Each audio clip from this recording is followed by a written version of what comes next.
Hello students, hope you all are doing well. See, previously તમારું semester 1 એનું micro economics એની અંદર આપણે particularly unit 2 એનું ચેપ્ટર 2 એટલે કે થિયરીઝ ઓફ સપ્લાય જે છે એ ડિસ્કસ કરતા હતા. બરાબર, થિયરીઝ ઓફ ડિમાન્ડની અંદર ઘણી બધી વસ્તુ ડિસ્કસ કરી હતી. Then we have move to the theory of supply. હવે સી ફરી પાછું તમને એક વખત જેન્ટલ રિમાઇન્ડર આપી દઉં છું કે આપણે યુનિટ 2 ની અંદર બે ચેપ્ટર છે, theories of demand and theories of supply. અને થિયરીઝ ઓફ સપ્લાયમાં તમને ઇલાસ્ટિસિટીનો પાર્ટ આપેલો છે. તો આપણે ઇલાસ્ટિસિટી ઓફ ડિમાન્ડનો જે કાંઈ પણ ભાગ તમને સેકન્ડ ચેપ્ટરમાં આપેલો છે એને આપણે થર્ડ ચેપ્ટર તરીકે ડિસ્કસ કરશું. બરાબર, એને આપણે થર્ડ ચેપ્ટર તરીકે ટ્રીટ કરશું ને ડિસ્કસ પણ એવી જ રીતે કરશું. Fine. So then you will not get in any kind of uncomfortness. તમને આઈડિયા જ આવી જાય કે ભાઈ થિયરીઝ ઓફ સપ્લાય આખું અલગ જે છે અને ઇલાસ્ટિસિટી ઓફ ડિમાન્ડ જે છે આખું અલગ છે, એનું કન્ટેન્ટ આખું અલગ છે. ફાઇન. તો કમિંગ સેશન્સની અંદર જ્યારે આપણે ઇલાસ્ટિસિટી ઓફ ડિમાન્ડ ડિસ્કસ કરશું ને એને આપણે યુનિટ 2 થર્ડ ચેપ્ટર નામ આપી દઈશું. બરાબર, કારણ કે એ બહુ લાંબો અને બહુ જ એટલે બહુ જ મોટો ટૉપિક છે. તમારે એના માટે તમારા સાઈડથી અમુક નોટ્સ પણ બનાવવા પડશે અને એ પાર્ટની અંદર જે છે એ તમારે થોડીક મહેનત પણ કરવી પડશે. ફાઇન. તો એને આપણે આખું અલગ જ ચેપ્ટર ડિસ્કસ કરશું. ફાઇન. થિયરીઝ ઓફ સપ્લાયની પર્ટિક્યુલરલી આપણે કઈ કઈ વસ્તુ ડિસ્કસ કરી હતી તો કે ઇન્ટ્રોડક્ટરી પાર્ટ, જેમાં આપણે જોયું હતું કે સપ્લાયને લોકો કેવી રીતે ટ્રીટ કરે છે. Other than that factors affecting to supply. Then આપણે લો ઓફ સપ્લાય જોયું કે ભાઈ જેમ લો ઓફ ડિમાન્ડ વર્ક કરે છે એની અપોઝિટમાં લો ઓફ સપ્લાય વર્ક કરે છે. કારણ કે ડિમાન્ડની અંદર પ્રાઇસ વધે તો ડિમાન્ડ ઘટે, જ્યારે સપ્લાયની અંદર પ્રાઇસ વધે તો સપ્લાય વધે. ડિમાન્ડની અંદર પ્રાઇસ ઘટે તો ડિમાન્ડ વધે. બરાબર, બટ સપ્લાયની અંદર સિચ્યુએશન અલગ છે. સપ્લાયની અંદર પ્રાઇસ ઘટે તો સપ્લાય પણ ઘટી જાય. શું કામ? એ વસ્તુ પણ જોઈએ આપણે. એ ડિફરન્સ બી જોઈને તો કે ડિમાન્ડની અને પ્રાઇસની વચ્ચે ઇન્વર્સ રિલેશન છે, જ્યારે સપ્લાય અને પ્રાઇસની વચ્ચે ડિરેક્ટ રિલેશનશિપ છે. ફાઇન. તો બંને કેસીસની અંદર શું આપણને અલ્ટિમેટલી સિચ્યુએશન જોવા મળે છે તો કે સિમ્પલેસ્ટ મેનરની અંદર બંને કન્સેપ્ટ જે છે એક તો ઇન્ટર રિલેટેડ છે. એ વસ્તુ પણ મેં તમને ડિસ્કસ કરાવેલી કે ડિમાન્ડ અને સપ્લાય જે છે ને એ ઇન્ટરકનેક્ટેડ છે.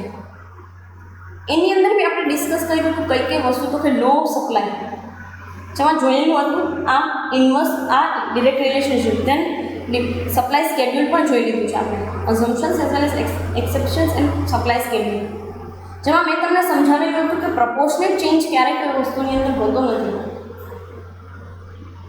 એટલે હું એમ માનતી કે 5 રૂપિયા વધે તો 10 યુનિટ જ સપ્લાય વધવો જોઈએ, અથવા તો 5 રૂપિયા ઘટે તો 10 યુનિટ જ સપ્લાય ઘટવો જોઈએ, એવું ના હોય. 5 રૂપિયા વધે તો 10 યુનિટ ડિમાન્ડ જે છે એ ઘટવી જોઈએ, એવું ના હોય. તો એક સપ્લાય સ્કેડ્યુલ ઉપરથી તમને ખાલી આ રિલેશનશિપ બતાવ્યું છે કે relationship between price and quantity of the supply. It does not stand for any kind of argument such as prices of rice will proportionally change according to quantity of rice. આ concept આનો નથી. આ concept supply સ્કેડ્યુલનો નથી. એ concept elasticity of સપ્લાયનો છે. બરાબર, એ concept આખો elasticity of સપ્લાયનો છે. તો વી વિલ ડિસ્કસ ધેર. અત્યારે આપણે ડિસ્કસ કરીએ છીએ ચેન્જ ઇન સપ્લાય. તમે છે ને પ્રીવિયસની એક વસ્તુ જોઈ હતી, ખબર છે? ડિમાન્ડની અંદર યાદ હોય તો તમને લોકોને કે ચેન્જ ઇન ડિમાન્ડ જોઈ હતી, જેમાં આપણે કોન્ટ્રેક્શન અને જે કાંઈ પણ વસ્તુ છે બરાબર એક્સપાન્શન એ વસ્તુ બંને જોઈ હતી કે જેમાં ઉપરનો ભાગ જે છે એ અલ્ટિમેટલી જે કાંઈ પણ વસ્તુ છે એ એક્સટેન્શન, નીચેનો ભાગ કોન્ટ્રેક્શન. બંને વસ્તુની અંદર પ્રાઇસ ફોલના લીધે જે છે એ ચેન્જ આવતા. તો સેમ સપ્લાયમાં પણ એ જ છે. સપ્લાયમાં કોન્ટ્રેક્શન અને એક્સટેન્શન જે છે ને એ પ્રાઇસ ચેન્જના લીધે આવે છે. તમને એમ થાય કે મેડમ તમે તો એમ કહેતા હતા કે પ્રાઇસ સિવાય ટાઈમ ફેક્ટર બી હોય. હા, કહેતી હતી, સાચી વાત છે. But the thing is that કે પ્રાઇસ જે છે મોસ્ટ અફેક્ટિંગ ફેક્ટર છે બંનેમાં, in demand in supply also. તો એ અકોર્ડિંગ ટુ છે. જોઈએ શું કહેવા માંગે છે. Like demand, the supply has also extension and contraction. Here also the price factor working. Price factor અહીંયા પણ એ જ રીતે કામ કરે છે જેમ ડિમાન્ડમાં કરતું. હા, એના પેરામીટર્સ અલગ છે. એના પેરામીટર્સ જે છે એ અલગ છે. Let us see how they want us to connect with the supply. એ લોકોની કેવી ઈચ્છા છે આપણને સપ્લાય સાથે કનેક્ટ કરવાની. જોઈએ કે કેવી રીતે લોકો જે છે એ કોન્ટ્રેક્શન ને એક્સપાન્શનને લઈ આવે છે. શું કહે છે તો કે due to changes in supply, due to changes in price supply also changes. Price change થાય તો સપ્લાય ચેન્જ થાય. આ તો નિયમ છે, લો ઓફ સપ્લાય છે, law of supply as well as supply schedule છે. બે વસ્તુ આ જ કહે છે, પ્રાઇસ ચેન્જ થાય તો સપ્લાય ચેન્જ થાય. હવે તમે છે ને એક સ્કેડ્યુલ આપેલું છે, એક ટેબલ આપેલું છે, 3, 2 અને 5 આવી અલગ અલગ પ્રાઇસ આપેલી છે. ક્વોન્ટિટી સપ્લાયની અંદર બી, ડી અને એફ 3 પ્રકાર જે છે એ વેની અંદર તમને ક્વોન્ટિટી સપ્લાય કેટલો ચેન્જ થાય છે એ પોઈન્ટ્સ આપેલા છે.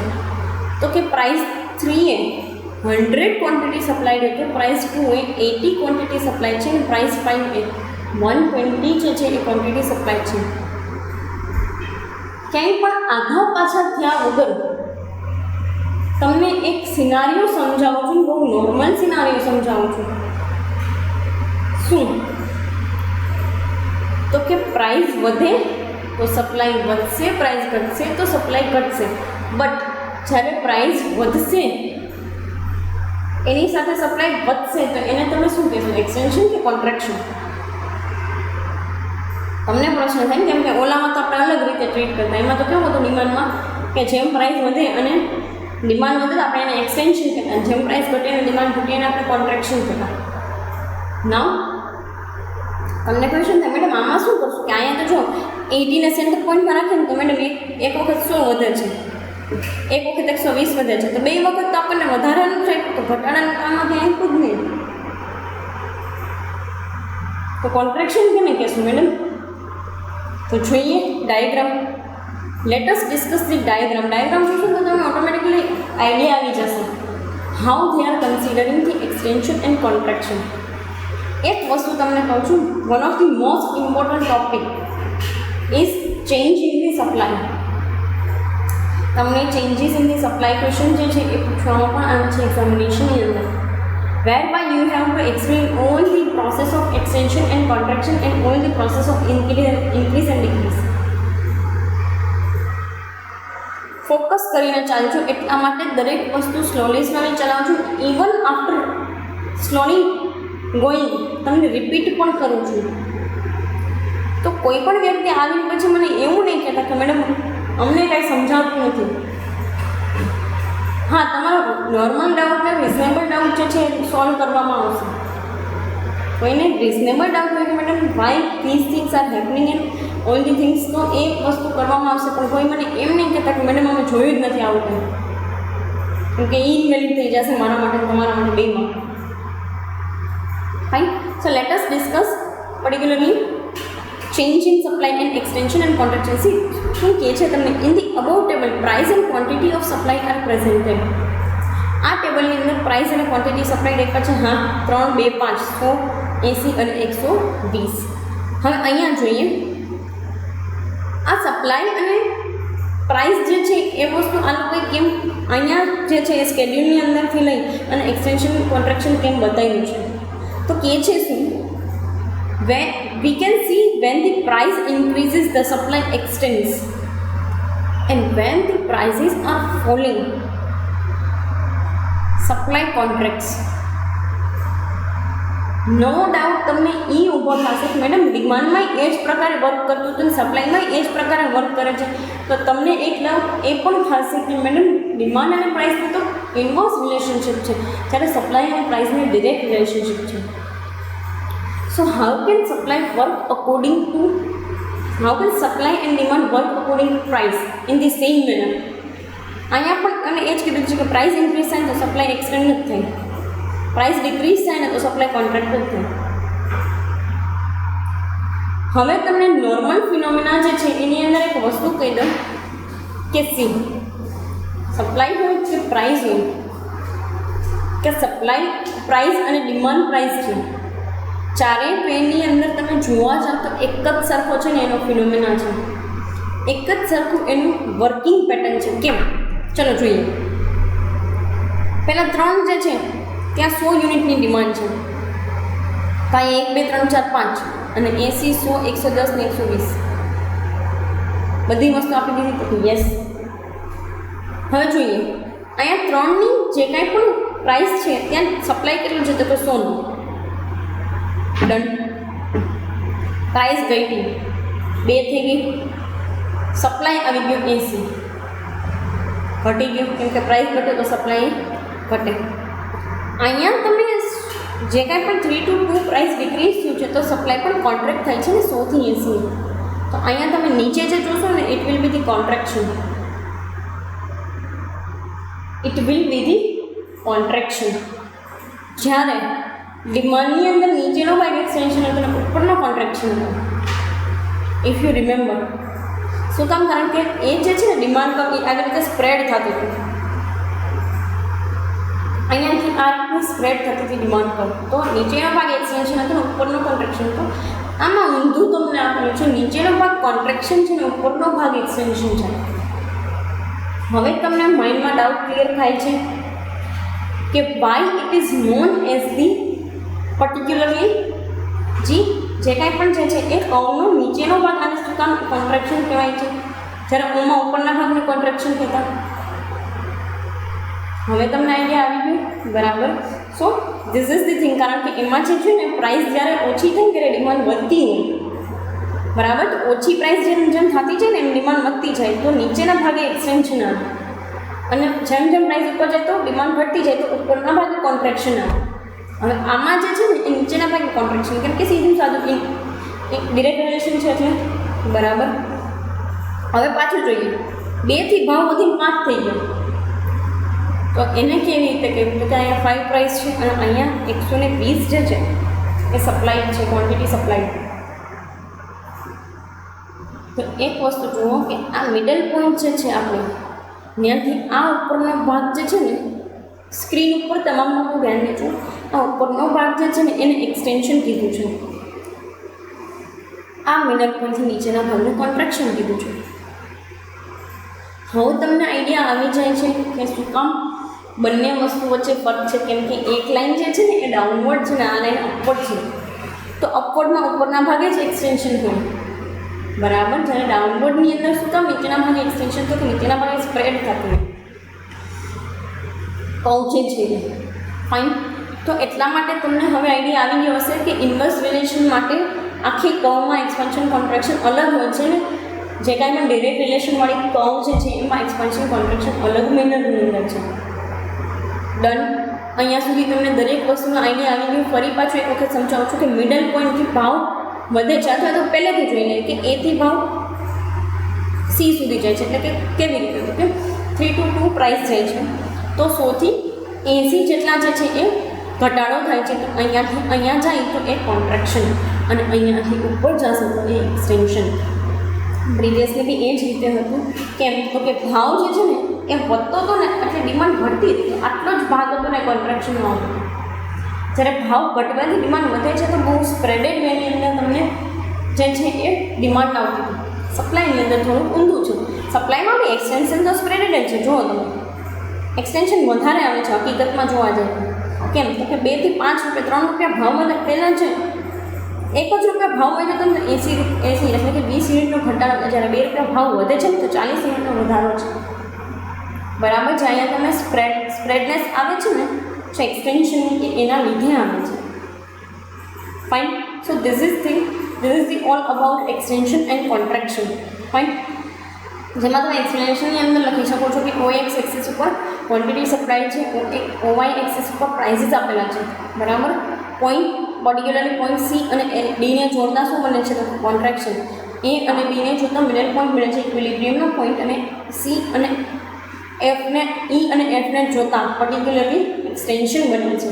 ફાઇન. આવું તમે તમારા એક્સપ્લેનેશનની અંદર લખી શકો છો. And let me tell you one thing કે તમને એક્સપ્લેન કરવું બહુ ઇઝી પડશે. કહેવાનું તમારે કાંઈ છે નહીં. OX ઉપર ક્વોન્ટિટી સપ્લાય, OY ઉપર પ્રાઇસીસ અને બંને વસ્તુની અંદર આ સ્પ્રેડેડ પાર્ટ એક્સટેન્શન બતાવે અને આ જે છે કોન્ટ્રેક્શન બતાવે છે. તો ક્યાંથી તમે બતાવશો તો મિડલ પોઈન્ટ ઉપરથી. ફાઇન. નેક્સ્ટ પાર્ટ જોઈએ, increase or decrease in supply. હવે એક વસ્તુ તમને રિકોલ કરાવું છું કે સપ્લાયની અને ડિમાન્ડની અંદર ઇન્ક્રીઝ ડિક્રીઝ કેમ આવતું હતું, તો કે પ્રાઇસ સિવાયના ફેક્ટરને લેતા હતા ને એટલે. આમાં બી ઇન્ક્રીઝ ડિક્રીઝ સપ્લાયની અંદર કેવી રીતે આવે, તો કે પ્રાઇસ સિવાયના ફેક્ટરને લઈએ છીએ એટલે. તો કે પ્રાઇસ સિવાયના ફેક્ટર મેડમ ક્યાં હોય, તો કે પ્રાઇસ સિવાય રિલેટેડ ગુડ્સના price, government policy, cost of production બરાબર, cost of particularly factors of production, transportation facility, natural condition, natural calamities. આ બધી વસ્તુ શું છે, તો કે factors other than the price બરાબર, પ્રાઇસ સિવાયના ફેક્ટર. તો ઇન્ક્રીઝ અને ડિક્રીઝ સપ્લાયમાં પણ એમ જ આવતો હતો અને ડિમાન્ડની અંદર પણ એ જ ફેક્ટરની અંદરથી આવતો હતો. તો સપ્લાયમાં બી એ જ ફેક્ટરની અંદરથી આવશે. જેમ કે પ્રાઇસને લેવાની ક્યાંય છે જ નહીં, પ્રાઇસને શું કરશું તો કોન્સ્ટન્ટ રાખશું. જ્યારે અધર ફેક્ટર્સની અંદર વધારો કે ઘટાડો કરશું. ફાઇન. શું કહે છે, now see the other factors. બીજા ફેક્ટર્સને જોતા except the price, these also affect change in the supply. વાત તો એને હા એટલે હા સાચું છે, તમારી ભાષામાં કહીએ તો. શું કામ સાચી છે એ પણ તમને સમજાવું છું કે અહીંયા તમને પ્રાઇસ કોન્સ્ટન્ટ દેખાય અને સપ્લાયની અંદર વધારો ઘટાડો દેખાય. તો ઘણી વખત એવું હોય કે ક્યાંય કોઈ ઇમરજન્સી આવી છે અને વધારે વસ્તુનો સપ્લાય કરવાનું છે, કે કોઈ એવી સિચ્યુએશન આવી ગઈ છે કે ભાઈ હવે આપણે પ્રોડક્શન જે છે એની અંદર ઘટાડો કરવો પડશે. તો તમામ વસ્તુ જે છે એ અફેક્ટ કરે. I am not talking about adversely affect કરે, but it can be increase or it can be decrease in supply. દરેક વખતે કંઈ ડિક્રીઝ જ ના હોય પણ ઇન્ક્રીઝ પણ હોઈ શકે. ઇટ કેન અફેક્ટ એડવર્સલી ઓર ફેવરેબલી, બંને બેની અંદર અફેક્ટ કરી શકે છે. હવે કોસ્ટને જોઈએ, આપણે ટેબલને જોઈએ તો શું કહે છે, તો કે પ્રાઇસ બેમાં કોન્સ્ટન્ટ 5 and 5, જ્યારે ક્વોન્ટિટી સપ્લાય જે છે 100 and 150. પહેલાં 100 રૂપિયાથી વધીને 150 ક્વોન્ટિટી, 5 રૂપિયા પહેલાં 100 યુનિટ હતી, એમ વધીને 5 રૂપિયા 150 જેટલી છે એ ક્વોન્ટિટી સપ્લાય થઈ. નાઉ ડિમાન્ડની અંદર જોઈએ તો એ જ રીતે આની અંદર પણ આપણે ડાયાગ્રામ સ્ટડી કરીએ. શું કહેવા માંગે છે, તો કે on the x axis quantity supply represented and on the y axis price is represented. Initially supply was 100 and price is only 5.